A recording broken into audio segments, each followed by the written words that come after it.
Hello everyone. Hi. I just got home from some lessons and watched the Packers win, and now here we are.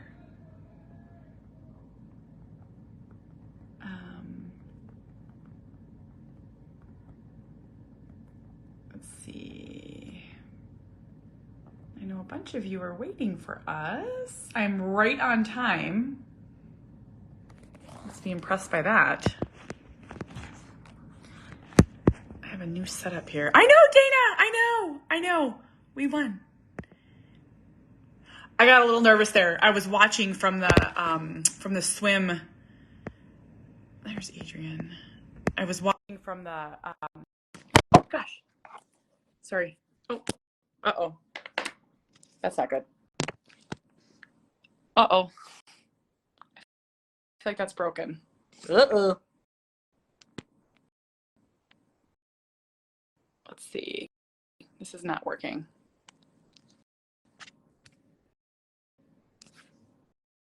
Why is it doing that? Okay. We might have to hop off here, guys. I think this is like broken. Am I like this big to anyone else? Hi, was I like this big? No, why are you freaking out? My phone toppled over and then I was like this big and it was just my chin. But I want to know about this gray background behind you. It's like you live in some alternate universe. So this is like my prison, either my prison or my passport photo.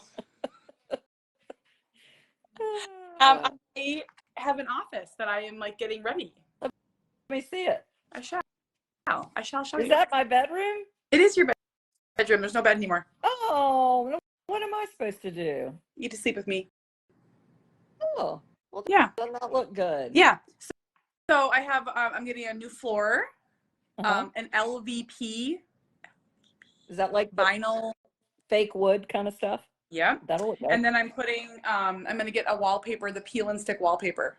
Oh, nice. Yeah, I haven't had a space for myself in a really long time, so I'm excited. Well, because before you just had your little desk in the bedroom. Not even that. I worked from the kitchen table.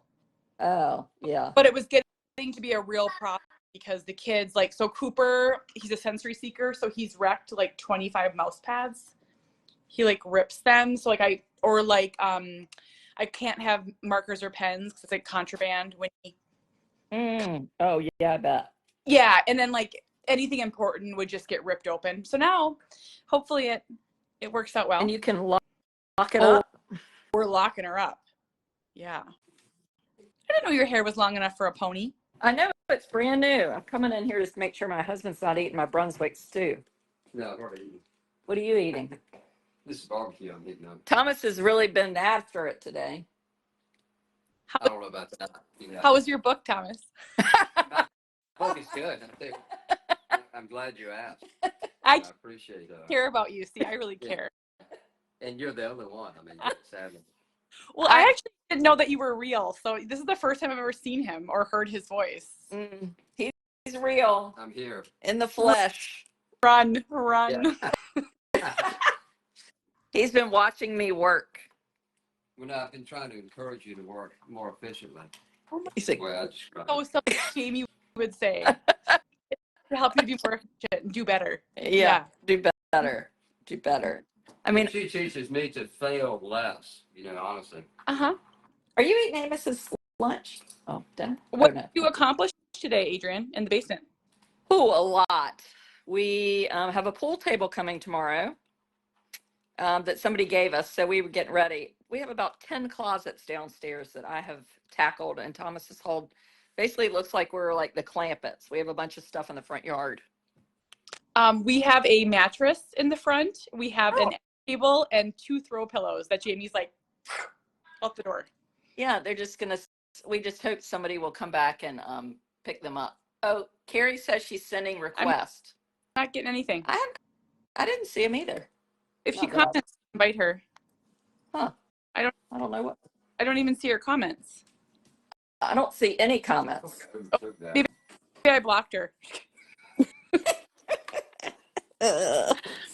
Yeah. Carrie, Yes, Ponder. I don't see the comments, but I guess it's because I'm on. No, you got to swipe. Swipe. I mean, you don't see any comments? Oh, there she is.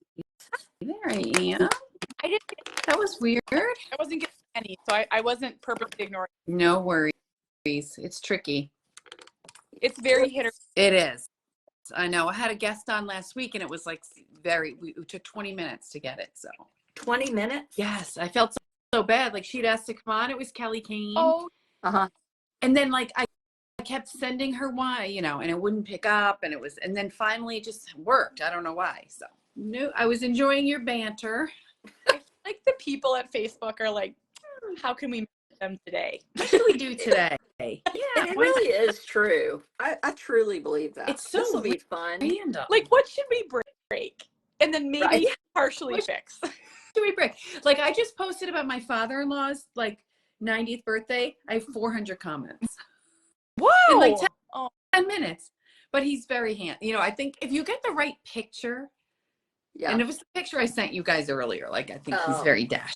So. I love a good picture. Yes. Yeah. The thing that I remember about you from the very beginning is your striking photos. That is something you have always been. And I joke that I always thought they were old-timey photos, but you just dressed your kids from the 1900s. Adrian, yes. They wear lapels. I mean, that is offensive. Where are those cute? It's very southern.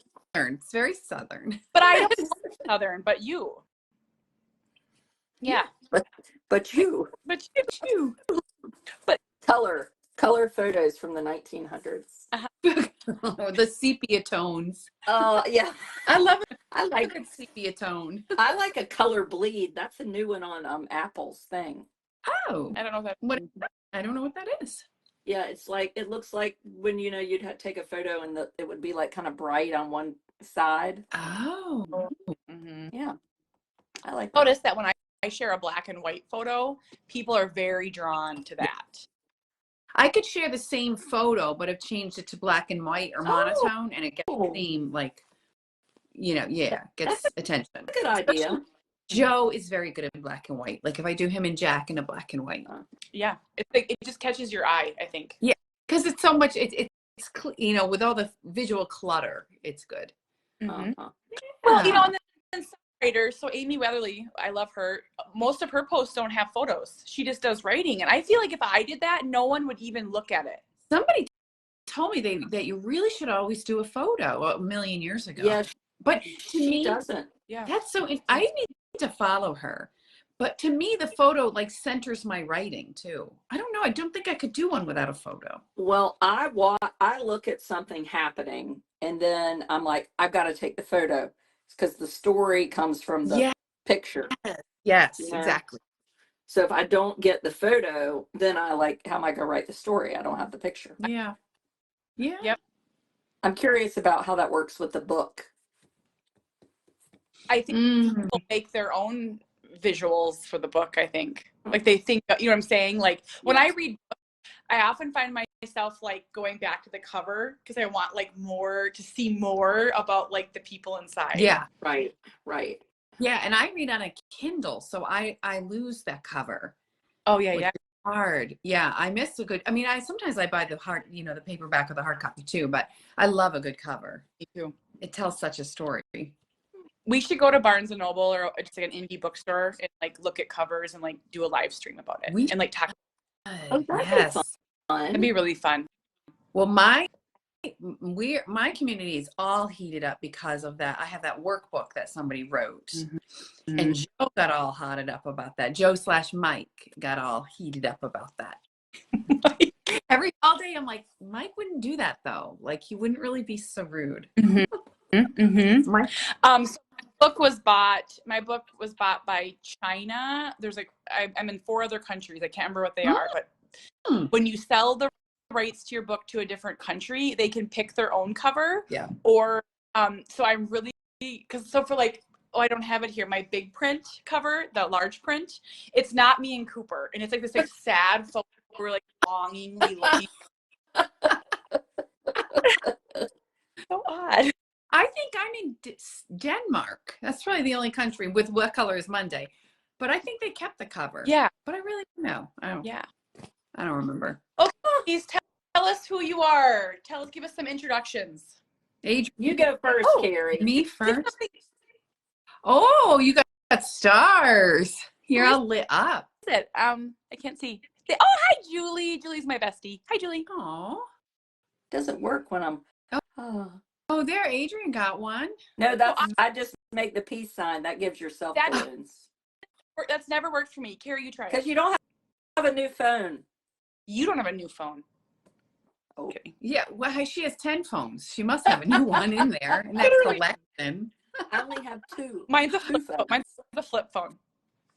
Well, I am Carrie Cariello. I write from Facebook is What Color is Monday. I'm married to a man named Joe, and we have / Mike. So in the backstory to that is in the workbook that somebody pirated and made off of my new book, Half My Sky. They said I'm married to Mike. So it's become quite a lot of banter in the house about that. So we have 5 kids, and our second son, Jack, is diagnosed with autism. He left to go back. This is interesting, Adrian. I wanted to bring this up to you, well, to both of you, but I say my son Jack goes to a college program.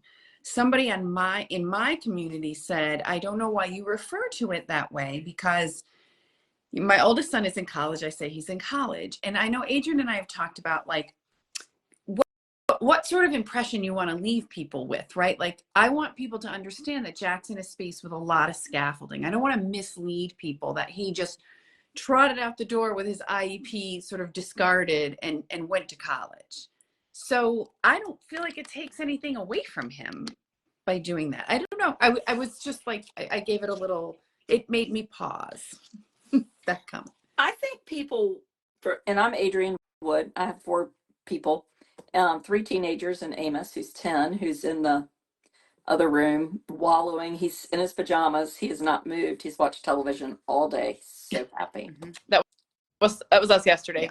Yeah, I have been working, and my husband has been reading and watching me work and talking about how he's going to work. So now tomorrow he says he's getting up very early to do all these things, to haul all the crap I've gotten out of the house.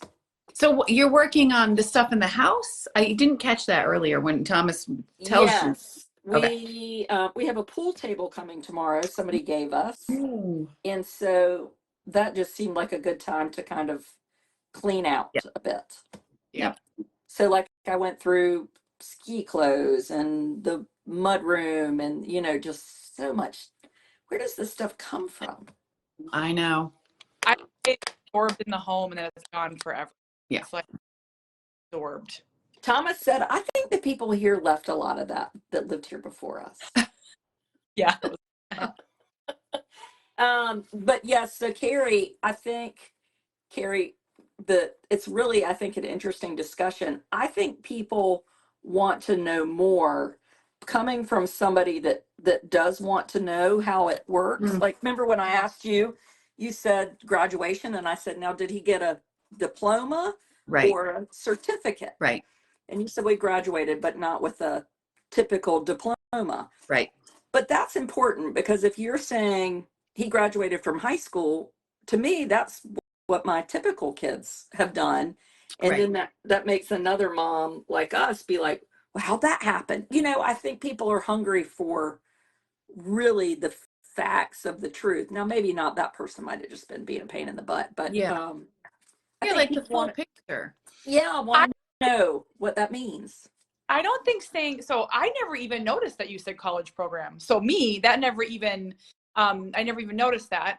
I don't think it takes away at all. I don't think it takes away. No, I think that was just splitting hairs, in my opinion. A little bit. Yeah. And I don't think it's accurate, because he is in a college program. It's not like he's majoring in economics. Right. But he's taken some college classes. Yeah. I mean, it's accurate. It has a lot of support to it. And I want people to know twofold. One, that those things are out there. They're not as prevalent as I would like. And he's doing it. He's thriving there. But it's not, I have 2 older boys.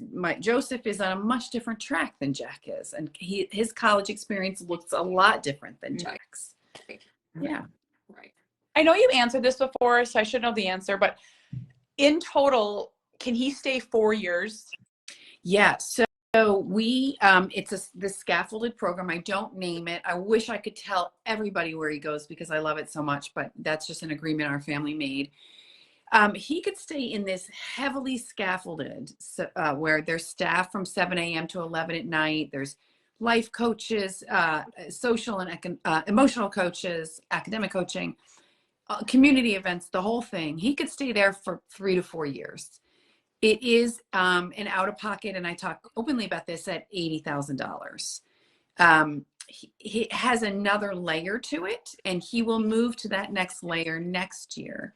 And what involves is he will find housing. We've located an apartment for him, but he'll still be connected to the program. He can eat there. He'll study there. He'll probably spend a lot of time in that space. He loves the outings. Like he loves, they went to see Mean Girls last night. They'll go bowling. Yeah, like he loves all of that. Right. So Joe, I can see Joe, is very afraid about the apartment because he's not going to have a roommate. And he's like, I'm just so worried he'll just sit in that apartment all day. I don't see that for Jack. Jack, like, he's like kind of a busybody. Mm-hmm. Yeah, he doesn't like to sit around. He does not like to sit around. So I said to Jack, Daddy's a little worried we'll get this apartment and you won't leave. And he said, Daddy is catastrophizing. Oh, burn. So here's a question.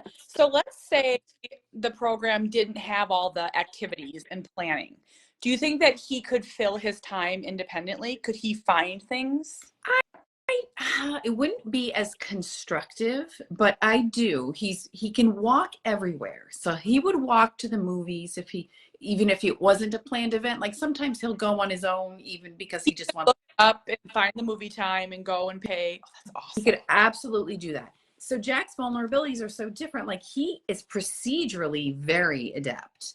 To give you an example, he takes the Greyhound bus back and forth, right? This might capture Jack for people because he's difficult to convey. We bought him Christmas presents. He was every day to me, not every day, every hour. Can we mail my gifts back? I want to mail my gifts back because he didn't want to bring them on the bus. Okay. I had a lot going on. I mean, I submitted a book last week, the timing, I just couldn't get myself to what he needed right at the moment. He figured out, okay, I can go on the website and add a bag. And for $25, I can bring an extra bag with me. So when I was finally like, Jack, it's just not going to happen today, he went on and made that happen for himself. That's amazing. He's very resourceful. And then he's so driven by anxiety. So the Greyhound bus has a couple locations near us. One that he chose is from the airport, but nobody really knew where at the airport we would leave him, Yeah. That was causing him so much anxiety. He said, I'm going to go switch my ticket to the normal drop-off spot because we know where that is. So he really is a problem solver on a very granular level. But now, yes, he'll go to the movies, he'll get his ticket.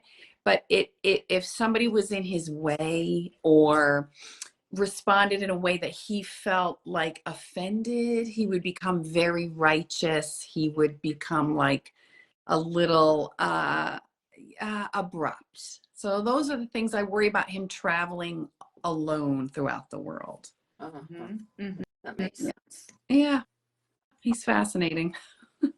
So Carrie, what if you said, well, we'll just drive you back to school with all your stuff? He likes the bus. He likes the bus. He would be okay if we drove him. This is so funny. For Thanksgiving, we had an issue with the ticket, and a friend of mine has a daughter in that area. I know the mom. He didn't really know the daughter. I said, Jack, so-and-so can bring you home. I'm not riding with a stranger. He wouldn't mind if we brought him, but the minute we get there, he wants us to leave. Oh. He wouldn't want us to hang out. That is his life. He wants you to drop him off and be. Well, that's how my traditional teenagers are. Same with my oldest. I mean, my oldest like, how long are you staying? Yeah, feed me and go is. Mm-hmm. I mean, I texted you guys. My oldest got a job as an intern at Sunoco as a financial analyst, and he asks for nothing. He canceled his meal plan. He does all his cooking. He pays for all that. He's like, do you think you could help me get a car? I need a car for this internship. And Joe's like, yes, we will get you a car. You're 20. Yeah. But But I have others that will bleed you dry in this house. So Yeah. Oh, I love it. So how was it the whole time Jack was home? Are you back to your usual mother-son relationship, or what is it like? it takes a couple of days for him to really transition in here, and he does not want to be parented at all. And so that is a rub, and it's very like, stop, enough, mom. Something I really took note of, and it's kind of bothering me how to put it. I've mentioned it on another live, like he has no what's called self-actualization. He has no concept of how the world perceives his movements, his speech patterns, or his appearance. For example, his clothes are way too small. He's very tall, 6'5" at least. His pants are too short for whatever reason. Every time I brought that up, he got angry. Don't talk about that. They're fine. Nobody's told me they're too short. And I read somewhere that people on the spectrum don't quite grasp that we think thoughts in our head, that we keep them up here. So he's thinking, well, nobody's told me that my pants are too small, so that's not the case. Oh, and do you know what's interesting about that? I was just getting Cooper dressed on Friday, and someone got him a Cars t-shirt, Mater the Greater. Oh, yeah. He loves Mater. He loves Cars. And I held it up, and I thought, should I put this on him? He's 13, and he's in 7th grade. And Cooper doesn't care what he wears, so I want to be clear. Right. He would never fight me on whatever was on that t-shirt. And I put it back in the drawer. He wore it all weekend. I put it on this weekend. But, like, I don't know if he doesn't understand what's cool, or does Jack or Amos, do they understand? No. Amos, I've tried to, well, I haven't. For a period of time, I was like trying to let him, Blair is really keen on him picking out his own clothes.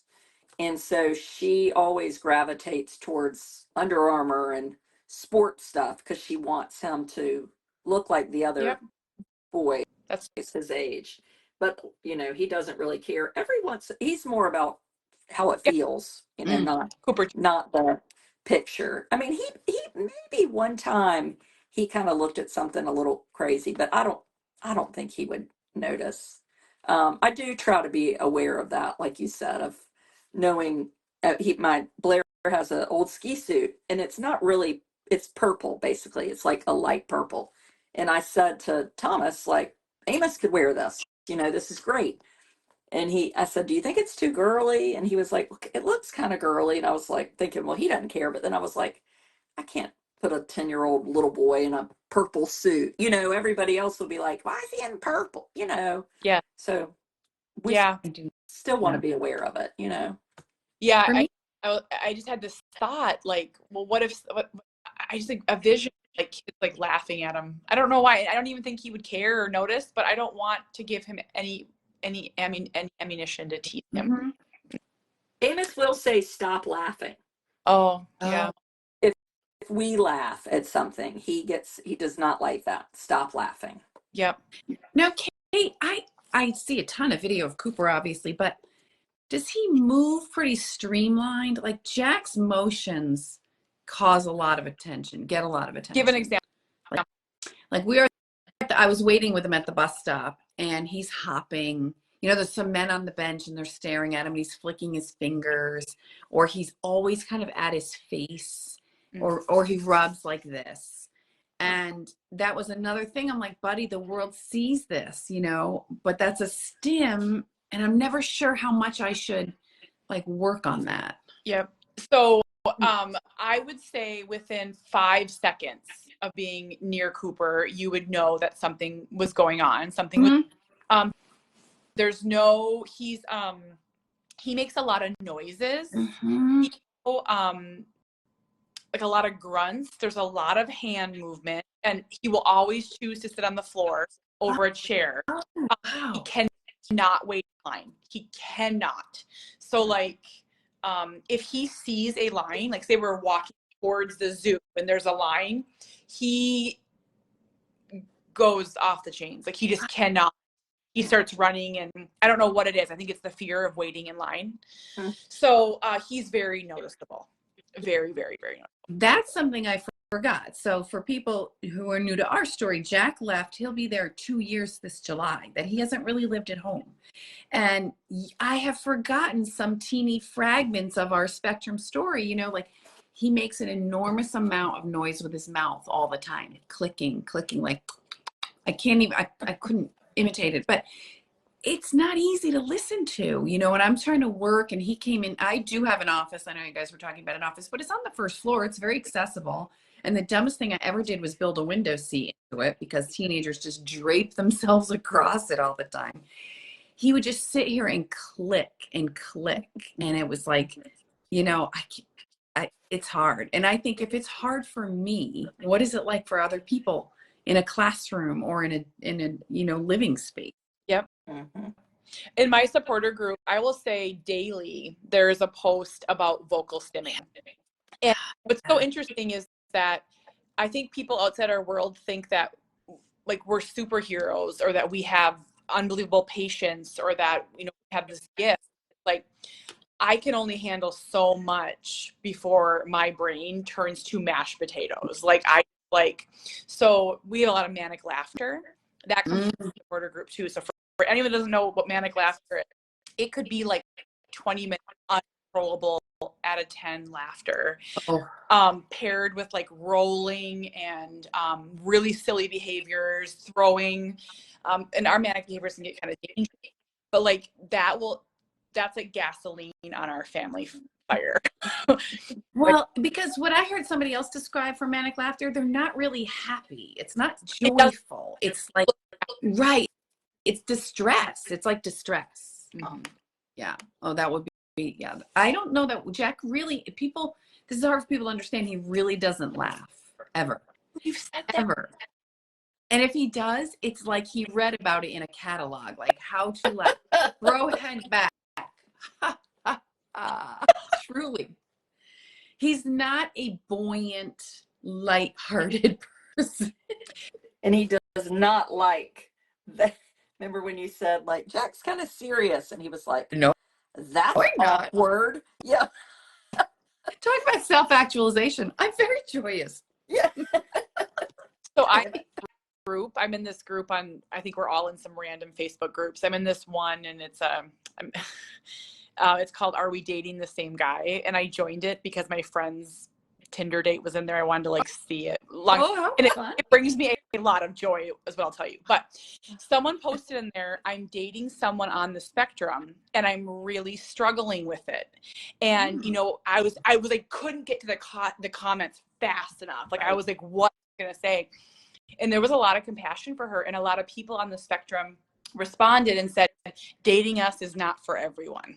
Wow. Like, really like stuck out to me. That's incredible. Yeah. And it was like, she was like, I know he loves me, but he doesn't show it to me. She's like, I know it's there, but like, he's not going to give it to me. I understand that. Yes. Amy Schumer does a great bit, because she's married to a guy who's diagnosed on the spectrum, and she's so funny. And she said, I asked him right before I came out, do I look okay? And he said, well, it's too late now. And that was so Jack. Exactly something Jack. Yeah. Or this was so interesting. So Bacon and Juice Boxes, another great page. The dad does the posting, I think. So you'll see it. Okay. So they took the son to the movies, and the son has a limited diet. So they brought food, and the ticket taker, whatever you would call them, was like, no, you do not bring food in here. And the dad reflected that this employee was probably on the spectrum. He could tell he was on the spectrum, and that rule. And I was like, what a different vantage point to consider it. And I wrote because also we're trying to get Jack to work at the movie theater. It's right near him. It'd be perfect for him. I could 100% him having that reaction. Yeah. Yeah. Yep. Right. So there's a great book. One of the first books I ever read, a journal of best practices. And David Finch, I think. He discovered late in life as a married man with a family that he was diagnosed on the spectrum. And all the little red flags, like all along the way, that they kind of ignored. Mm-hmm. Mm-hmm. Oh, it's neat. Well, I do have a quick topic. Okay. Just because this just came up in my world, and I thought it was really, really interesting. So I've started doing these little reels every day for anyone that's like a little video, a little snippet. And I've been picking things that are just really relevant in my day to day. So we had a tough behavior yesterday, and my husband and I had this like deep conversation about what does life look like for Cooper when we're gone. So that was one of them, and a lot of people really resonated with a lot of people. Another one was how the first step is accepting that it is autism. The second step is that accepting it forever, and the step was harder for me, right? And then the third step is it can still be great. So I just been doing these like little like snippets of information, but I've been noticing that people get really triggered by certain things that I say. And I was just wondering, so the example is people get really upset when I say that Cooper is nonverbal or that he has severe autism. And I was wondering if you guys have anything that you say that really kind of makes people uncomfortable and they challenge it. But in your world, it's very real. Like Cooper does have severe nonverbal autism. And like, I don't know if I should like stop saying that so I don't offend people, but like, that's his diagnosis. Yeah, I don't. Well, mine is what I brought up before. I guess the college program, it had some discussion. I often get questions about if you say autistic or has autism. Yep. This was interesting because I just realized recently that Joe, my husband, says my son is autistic. I don't think I've ever said it that way. I always say has autism. Mm-hmm. And I kind of follow Jack's lead. That's how I hear him say it more. That's how he says it. Yeah, he says has autism. Yeah. Well, what I will often say is like, if you start policing my words, so like another big debate is special needs versus disability. And that one gets really hairy because then people will say autism's not a disability, it's a superpower. I get that like every day. People really bounce on that. It's a disability for Cooper. It's okay to say that. And what I've learned is that people that have newly diagnosed kids like to say special because I think it's softer. And then people more in the journey or self-advocates say disability because it's more than. Do you say disability? I guess I don't. I just say autism. I don't ever say disability. It's also airport empire. Is it, mommy? Yes. I say lots. So I say, I kind of interchange, but I know that special needs really sets people off. So I don't say that one much at all anymore. Oh, and I do say, I'll say it in terms, I say it in terms of him. My son is Blair taking a picture of us? Should I pose, Blair? My children just are so, Blair just loves to know what we're talking about. I think I used the term extra special needs in the beginning before the autism diagnosis. We didn't have a diagnosis when I started writing. And so that was kind of my way to explain. He had lots of things happening, like a lot of midline defects with his genetic difference. And so I think people didn't like that. And so, but I probably, I don't know if I use special needs as much. I think you're right, Kate. I think it feels a little easier to move into that versus disability. Yep.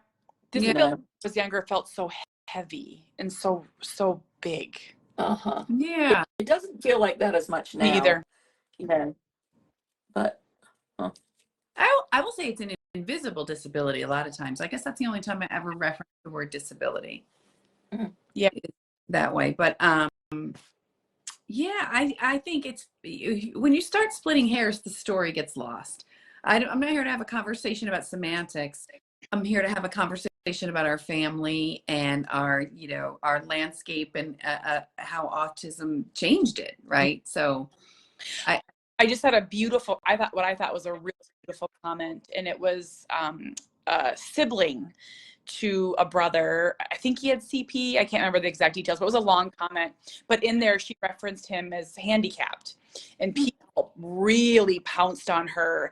And it made me sad because it appeared that she was like in her 70s. She was saying just a beautiful thing about her brother. Just a beautiful comment. She was actually mentioning how I always say Cooper smells like the wind. I've always said that. Said that her brother always had this beautiful like baby like smell. It was such a beautiful comment, and then she just got ripped up. I was so mad. That can be so hard. Well, Yeah. and is the parking pass, isn't it still called a handicap pass? I think so. I bet handicap spaces. I mean, yeah. Yeah, so it's interesting, isn't it? That like, I mean, I was just thinking, doesn't it say handicap pass? Yeah. Wonder. It's interesting. Yeah. That it's not Hold on. what I say, it's how I say it. I'm not sure what it means, but you know, the reason why I say severe autism is just to describe Cooper's needs. And you know what's interesting? But no, People that I am in the military. Okay, you take go back. to think that I'm like acting like it's a competition. Like, Well, I I'm think it's very real. And I think since our kids have been diagnosed, there's levels now. We have the levels. So Yeah. where it's level 1 sort of like a high functioning? so the way it works in Minnesota, so Cooper is level 3. Okay. And so here what that means is that he educationally, so he's in a self-contained autism classroom, a Fed 3 classroom within a building. If he was to move to that school that's just kids with disabilities, he would be a level 4. And actually, after Harbor was born, they bumped him up to a level 4 for like a month because his behaviors were so extreme. And then he got moved back down. Is that get the dog's gonna bark. Mm-hmm. Is that the it goes 1 to 4? It does here, but I don't say it much because I get back on that. So that must be a statewide. I mean, in Minnesota, there must not be everywhere. Well, Jack was first diagnosed with pervasive developmental disorder, not otherwise specified. But that was in New York. And then we moved to New Hampshire. They didn't have that classification. So it was moved to, it changed to autism. I will say where I tread lightly is the high functioning label. Yeah, I would never say that. It's too nebulous. Or low functioning. High functioning, like, yes, clearly Jack is. I just don't dive into that because I can't explain it myself. You know, that makes sense. So I don't, people ask me that a lot. I think people are, as human beings, we long to classify. We want a box so we can better understand ourselves. And it's just boxless. Autism is often boxless, So I stay away from that. Yeah. Adrian, do you lean on Amos's autism diagnosis or his genetic disorder more, or are they just interchangeable to you? No, I definitely am. I think about it when I'm writing. I mean, I'm definitely thinking about I think I probably typically stick to autism just because it's a shorter thing to say. Amos has autism. But if I'm going to delve into a little deeper, I will say, he has autism, ADHD, anxiety, and a genetic disorder. I think the genetic disorder, when he was little, that was really important to me I really wanted to know. I just really wanted to know. And I know, it probably would help with services. He had so many little surgeries. He really did. He was born with these midline defects and his eyes. So he's had eye surgery. He had posterior tongue release. He had hypospadias. His nipples are widely spaced. His ears are low. And we noticed he had sacral dimples, when he was born. And they say that autism, they think it's about 30% a genetic link, with something in there. But I think sometimes that helps me when, when you'll say something like, okay, well, Amos isn't going to drive. And it's like, well, you don't know. And I feel like then sometimes I can say, well, he has a genetic disorder and we know enough of what it looks like for the other very few people that we know that have it, that's not going to happen for him. And that's okay. And you and I talked about this recently of, I think people get uncomfortable when you say never, but I don't think they realize who said driving or this thing was the be all end all anyway.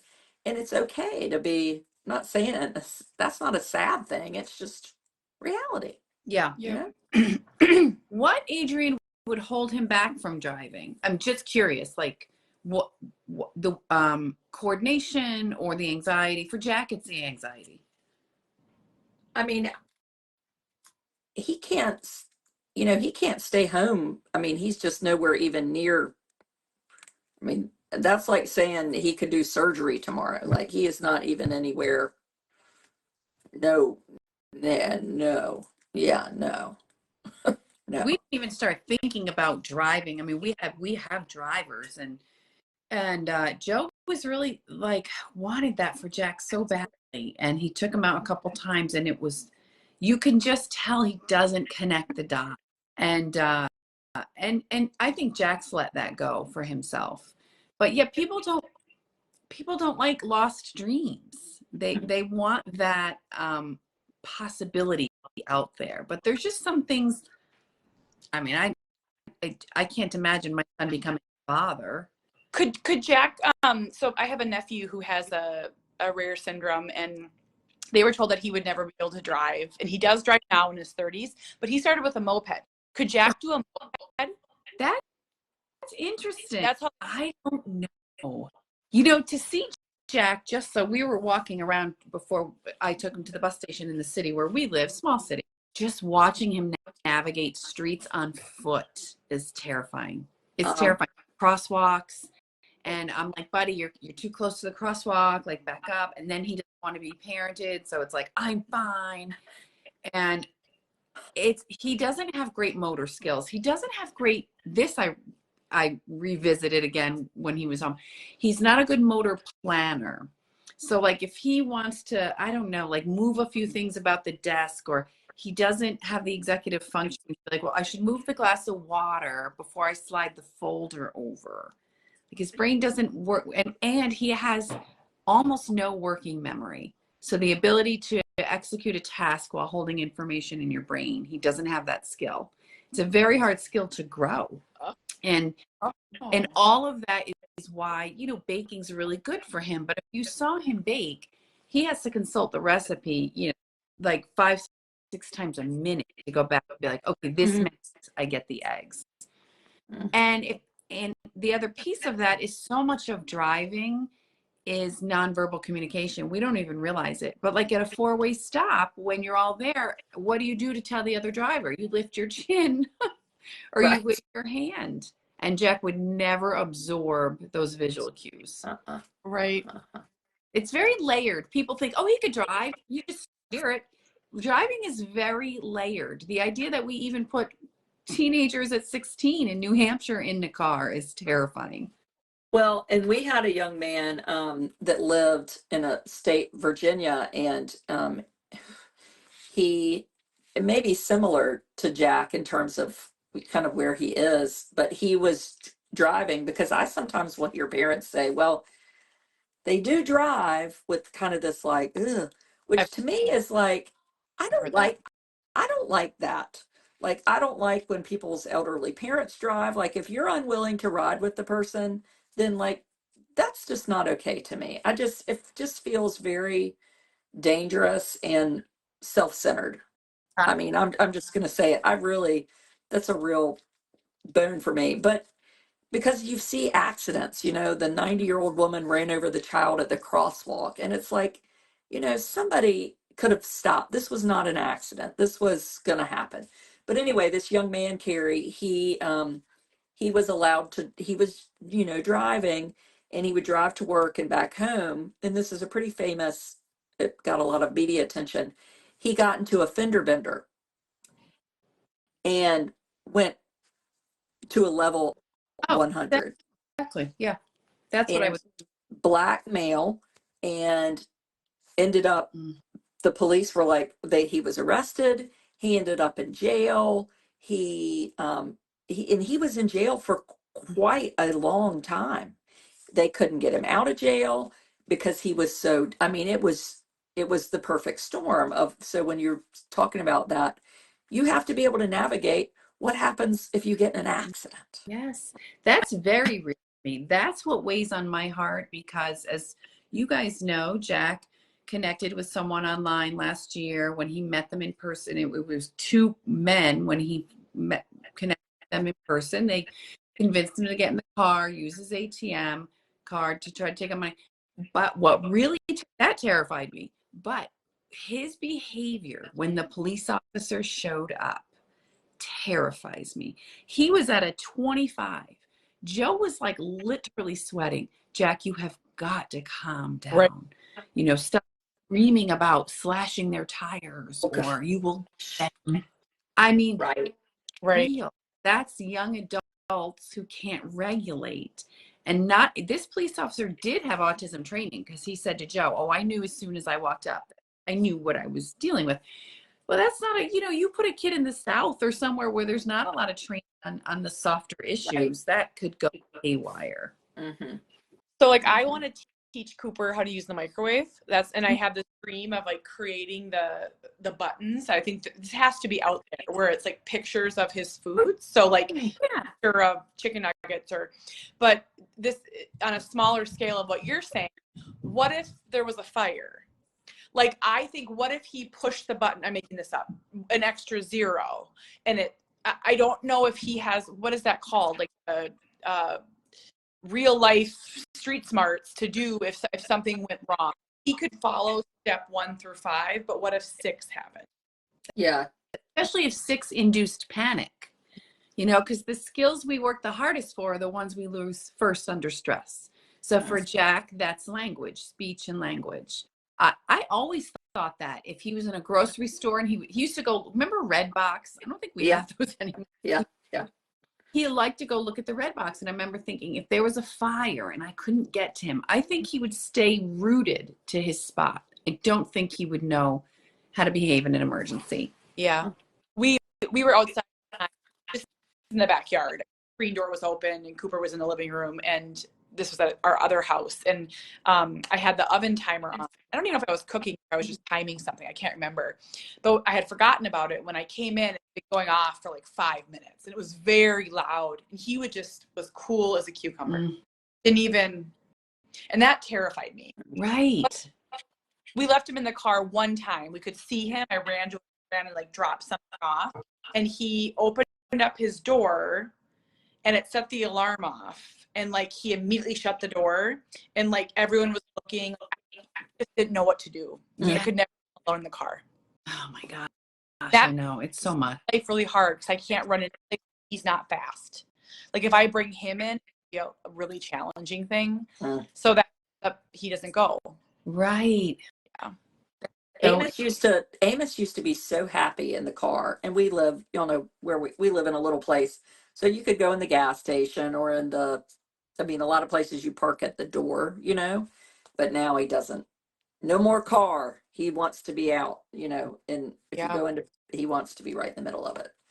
So there's like Cooper would, I think about like what if someone came and like knocked on the window and was like, man, your lights are on, or I don't know, whatever it may be. Remove your vehicle. Like, I don't even know what would happen. I mean, the terror of it. And people have said that we should try tests, like test it out. Like maybe like have him come to the front door, and if no one answers the door, what does he do? Or vice versa. Have someone, would he answer it? That sort of thing. Like a controlled environment. Like test it. Yeah. It's just like, how many of these scenarios do we have to be thinking of for the rest of our all of them? Yeah.